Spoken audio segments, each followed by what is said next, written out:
ഇത് നമുക്ക് milk cake ഉണ്ടാക്കാൻ തേടി നോക്കാം. ഈ കേക്ക് ഉണ്ടാക്കിയെടുക്കാൻ വേണ്ടിയിട്ട് നല്ല എളുപ്പമാണ്, കഴിക്കാനും നല്ല ടേസ്റ്റാണ്. സാധാരണ നമ്മൾ കേക്കൊക്കെ ഉണ്ടാക്കുമ്പോൾ കേക്ക് ബേക്ക് ചെയ്തിട്ടാണ് ഉണ്ടാക്കുന്നത്. പക്ഷേ ഈ കേക്ക് ഉണ്ടാക്കുമ്പോൾ കേക്ക് ബേക്ക് ചെയ്യേണ്ട ആവശ്യമില്ല. അപ്പം അതുകൊണ്ട് തന്നെ ഈ കേക്ക് നമുക്ക് എല്ലാവർക്കും നല്ല എളുപ്പത്തിൽ ഉണ്ടാക്കിയെടുക്കാൻ വേണ്ടിയിട്ട് പറ്റും. അപ്പം ഇതിലേക്ക് നമുക്ക് മെയിനായിട്ട് വേണ്ടത് പാലാണ് വേണ്ടത്. ഞാനിവിടെ സാധാരണ പശുമ്പാലാണ് എടുത്തേക്കുന്നത്. ഞാനിവിടെ 8 കപ്പ് പാലെടുത്തിട്ടുണ്ട്. 8 കപ്പ് പാലെടുക്കുമ്പോൾ ഇതിലേക്ക് 3 ടേബിൾ സ്പൂൺ നാരങ്ങയുടെ നീര് വേണം. പിന്നെ പഞ്ചസാരയും വേണം, 2 നുള്ളു സഫ്രോണും വേണം. സഫ്രോണിന്റെ ടേസ്റ്റ് നിങ്ങൾക്ക് ഇഷ്ടമാണെന്നുണ്ടെങ്കിൽ സഫ്രോണും കൂടിയും ചേർക്കുക, അല്ലെങ്കിൽ സഫ്രോൺ ചേർത്തില്ലെങ്കിലും കുഴപ്പമില്ല. സഫ്രോണും കൂടിയും ചേർത്തിട്ടുണ്ടെങ്കിൽ കേക്കിന് നല്ലൊരു കളറും ഉണ്ടാവും, പിന്നെ സഫ്രോണിന്റെ ടേസ്റ്റ് ഉണ്ടാവും. അപ്പം നമുക്ക് നോക്കാം ഇതെങ്ങനെ മിൽക്ക് കേക്ക് ആക്കാന്ന്. ഇത് കേക്കാക്കാൻ വേണ്ടിയിട്ട് ഫസ്റ്റ് തന്നെ പാല് തിളപ്പിച്ചിട്ട് പാല് പകുതിയാക്കിയിട്ട് പാല് വറ്റിച്ചെടുക്കണം. അപ്പോൾ ഞാനിവിടെ 8 കപ്പ് പാലാണ് എടുത്തേക്കുന്നത്.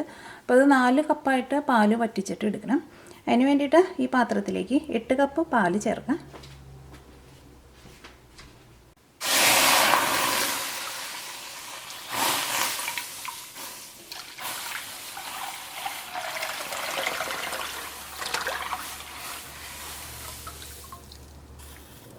ഈ പാല് നിങ്ങൾ ഇതേപോലെ വറ്റിച്ചെടുക്കുമ്പോൾ ഈ പാലിങ്ങനെ എപ്പോഴും നിങ്ങൾ അടിയിൽ നിന്ന് ഇങ്ങനെ ഇളക്കി കൊടുത്തുകൊണ്ടിരിക്കണം, അല്ലെങ്കിൽ ചിലപ്പോൾ പാല് ഈ പാത്രത്തിൻ്റെ അടിയിൽ പിടിക്കും.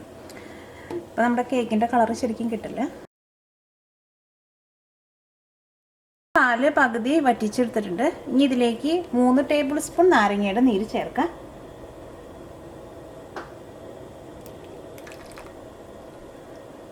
തീ നന്നായിട്ട് കൂട്ടി വയ്ക്കാം. ഈ പാലിലേക്ക് നമ്മൾ നാരങ്ങ നീര് ചേർത്തേക്കണേനും ഈ പാലിൻ്റെ ഉള്ളിൽ നിന്ന് വെള്ളം സെപ്പറേറ്റ് ആയിട്ട് വരും. ഈ പാല് ചെറുതായിട്ട് ഇങ്ങനെ തരി പോലെ വരും. ഈ പാലിൽ ഇതേപോലെ ഇങ്ങനെ തരി പോലെ വന്നിട്ടുണ്ട്.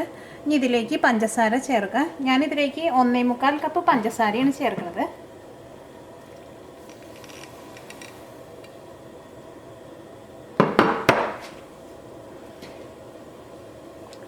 ഇതിലേക്ക് 2 നുള്ളു സഫ്രോണും ചേർക്കാം.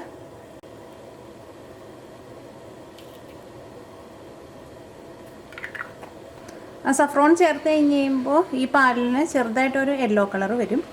പിന്നെ ആ സഫ്രോണിൻ്റെ ഒരു ടേസ്റ്റും ഉണ്ടാവും. ഇത് തിളച്ച് പോകാണ്ട് നോക്കിയാൽ മതി, എപ്പോഴും ഇളക്കേണ്ട ആവശ്യമില്ല. ഇടയ്ക്കിടയ്ക്ക് അടിയിൽ നിന്നൊക്കെ നന്നായിട്ട് ഇളക്കി കൊടുക്കുക. ഒന്നുകൂടി നന്നായിട്ട് തിളച്ച് കഴിഞ്ഞ് കഴിയുമ്പോൾ ഇതിനകത്തുനിന്ന് വെള്ളം നന്നായിട്ട് സെപ്പറേറ്റ് ആയിട്ട് വരും. ആ വെള്ളം നന്നായിട്ട് വറ്റിയിട്ട് ഇത് നല്ല തിക്ക് പേസ്റ്റ് ആവണം.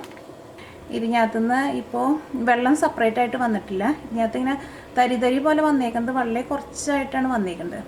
അപ്പോൾ ഞാനിതിലേക്ക് 1 ടേബിൾ സ്പൂൺ കൂടി നാരങ്ങനീര് എക്സ്ട്രാ ചേർക്കുന്നുണ്ട്.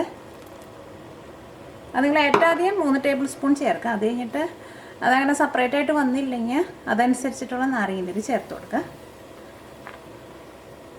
അപ്പോൾ ഞാനിതിലേക്ക് ഒരു 8 കപ്പ് പാലിന് 4 ടേബിൾ സ്പൂൺ നാരങ്ങനീരാണ് ചേർത്തേക്കുന്നത്. ചിലപ്പോൾ നമ്മൾ ലെമൺ അല്ലെങ്കിൽ ലൈം എടുക്കുമ്പോൾ ചിലപ്പോൾ അതിൻ്റെ പ്രത്യേകത കൊണ്ടും ചിലപ്പോൾ നാരങ്ങനീര് ചിലപ്പോൾ കുറച്ചോ അല്ലെങ്കിൽ കൂടുതലോ വേണ്ടി വരും. അപ്പോൾ നിങ്ങൾ അതനുസരിച്ചിട്ട് അഡ്ജസ്റ്റ് ചെയ്യുക. അപ്പോൾ ഇതിനകത്ത് നന്നായിട്ട് ഇങ്ങനെ തരി പോലെ വന്നിട്ടുണ്ട്. ഇനി ഒന്നും കൂടി നന്നായിട്ട് തിളച്ച് കഴിഞ്ഞ് കഴിയുമ്പോൾ അത് ശരിയായിട്ട് വരും. ഇനി ഇത് നല്ല തിക്ക് പേസ്റ്റായിട്ട് വരണം. ഇങ്ങനത്തെ വെള്ളമൊക്കെ വറ്റി കഴിഞ്ഞ് കഴിയുമ്പോൾ ഇത് നല്ല തിക്ക് പേസ്റ്റായിട്ട് വരും.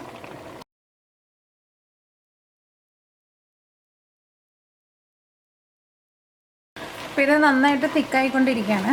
ഇതിനകത്ത് കുറച്ചും കൂടി വെള്ളമുണ്ട്. ഇതൊന്നും കൂടി നന്നായിട്ടൊന്ന് വറ്റി വരണം. അപ്പോൾ ഇത് നന്നായിട്ട് തിക്കായിട്ടുണ്ട്. ഇതിനകത്ത് വെള്ളമൊക്കെ വറ്റിയിട്ടുണ്ട്. നമുക്ക് തീ ഓഫ് ചെയ്യാം.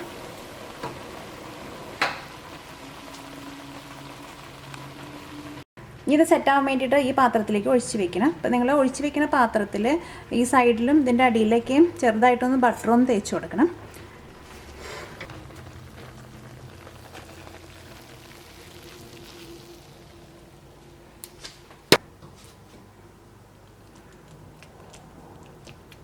പാത്രത്തിൽ ഇതേപോലെ എല്ലാ സൈഡും നന്നായിട്ടൊന്ന് ഒതുക്കി വെച്ച് കൊടുക്കുക.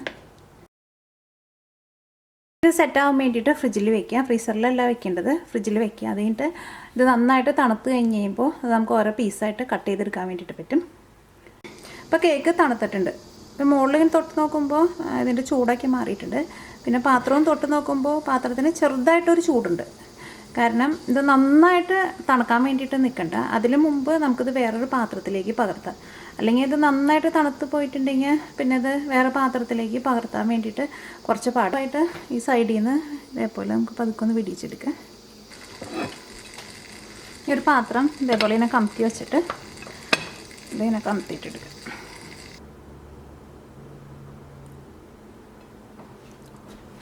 ഇത് നന്നായിട്ട് സെറ്റാകും പോണതിന് മുമ്പ് ഇതേപോലെ വേറൊരു പാത്രത്തിലേക്ക് പകർത്തുക.